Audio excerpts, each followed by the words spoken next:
안녕하십니까. 오늘은 스웨덴 의회에서 있었던 문재인 대통령의 연설을 보고 느낀 점을 말씀드리겠습니다. 문재인 대통령은 6월 14일 스웨덴 의회 연설에서 북한의 핵 문제와 남북 관계에 대해서 국제사회가 주목하고 우리 역사에 길이 남을 기막힌 연설을 했습니다. 그의 연설 가운데 중요한 대목 몇 가지만 추려서 살펴보겠습니다. 먼저 북한의 6.25 남침 전쟁으로 비롯된 한반도 비극의 원천을 보는 시각과 인식이 지금까지 그 누구도 그렇게 생각하는 것을 못 봤을 정도로 특별해서 귀를 의심케 했다는 점입니다. 문재인 대통령은 북한의 6.25 남침 전쟁을 전쟁으로 보지 않거나 우리 대한민국을 국가로 보지 않기 때문에 저렇게 말하는 거 아닌가 하는 의문이 들었습니다. 그렇지 않고서야 반만년 역사에서 남북은 그 어떤 나라도 침략한 적이 없다. 서로를 향해 총뿌리를 겨눈 슬픈 역사를 가졌을 뿐이라고 했습니다. 이 대목을 보면서 나는 평생 거짓말을 해본 적이 없다. 약속을 못 지킨 일은 있지만 이라는 말로 세계적인 거짓말이라는 칭송을 받았던 김대중 선생, 그리고 북한이 핵을 쓰면 내 손에 장을 지지겠다고 장담했던 김대중 전 대통령이 떠올랐습니다.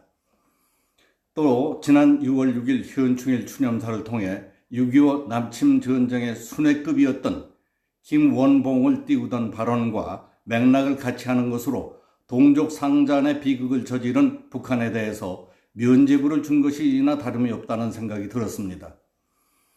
북한이 일요일 새벽 3시 남침을 기습 남침했던 것은 나라가 아니라 남쪽에 있던 공비 집단에 대한 소탕 작전이었단 말씀인지, 그리고 서로를 향해 총뿌리를 겨눈 것은 슬픈 역사일 뿐 전쟁이 아니었단 말씀인지 영 이해가 되지 않습니다.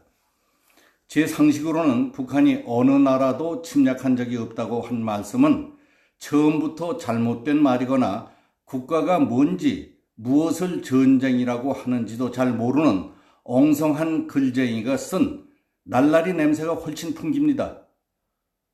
물론 다른 데도 아니고 북의 남침 전쟁 때문에 군대까지 파견했던 참전국의 의회 연설에서 그런 말씀을 하셨다는 것이 국민의 입장에서도 매우 쪽팔립니다. 동서간의 냉전이 끝나자 그동안 극비였던 러시아 외교 문서들이 공개됐습니다.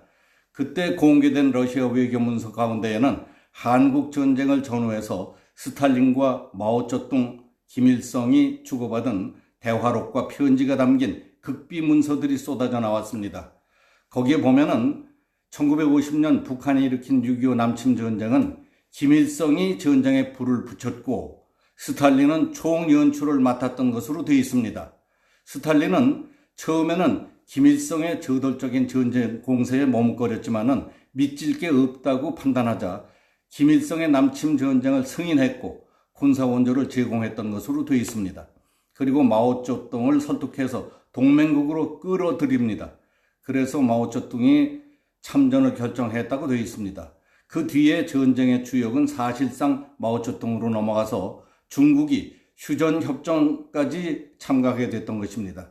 이것이 당시의 외교 문서 기록으로 남아있고 세계적으로 공인된 움직일 수 없는 역사 사실입니다. 그럼에도 불구하고 문 대통령이 반만년 역사에서 남북은 그 어떤 나라도 침략한 적이 없었다고 강조했다는 것은 스스로 이상한 사람이 된 것 같아서 안타깝습니다. 그 연설문을 그대로 읽은 대통령이 국제사회에서 이게 무슨 꼴입니까? 그런 글을 써준 사람이 참 원망스럽습니다. 문재인 대통령은 작년 4월 판문점에서 있었던 남북 정상회담과 9월 평양에서 체결한 남북 군사합의서를 통해서 적대 행위 중지, 비행금지구역 설정, DMZ 내에 감시 초소 철수, 비무장지대에 11개의 오솔길이 생겼다며 한반도의 평화가 도래했다고 말했습니다. 그러나 안타까운 일이지만 대통령처럼 그렇게 생각하는 사람들은 많지 않습니다.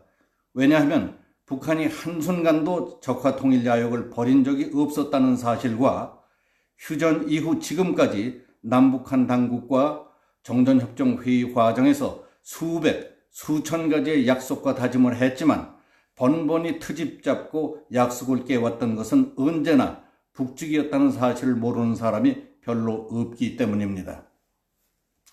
9.19 군사합의 이후에도 저들은 몇 차례 미사일 발사 시험을 했습니다.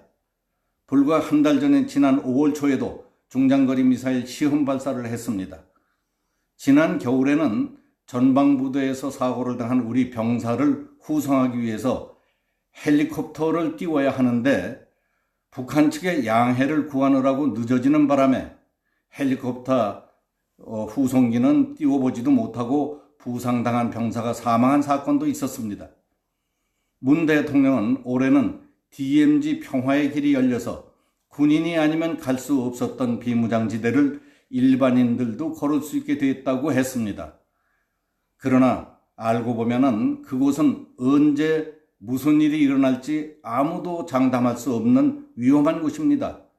북한 측과 협의된 것이 아무것도 없는 우리만의 둘레길입니다.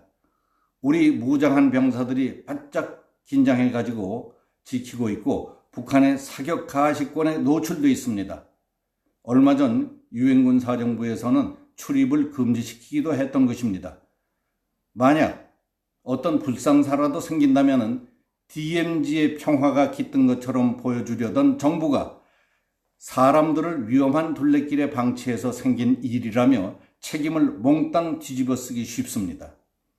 관광회사도 아니고 정부는 홍보보다 더 중요한 것은 국민의 안전과 보호라는 사실에 충실해야 합니다. 누구나 평화를 바라지만 속빈 강정같이 내실은 없고 겉만 번지르르한 평화를 바라는 사람은 없습니다. 다시 한번 말씀드리면 누구나 평화를 바라지만 그러나 속빈 강정같이 내실은 없고 겉만 번지르르한 평화를 바라는 사람은 아무도 없습니다. 오늘은 스웨덴 의회에서 있었던 문재인 대통령의 연설을 보고 느낀 점을 말씀드렸습니다. 감사합니다.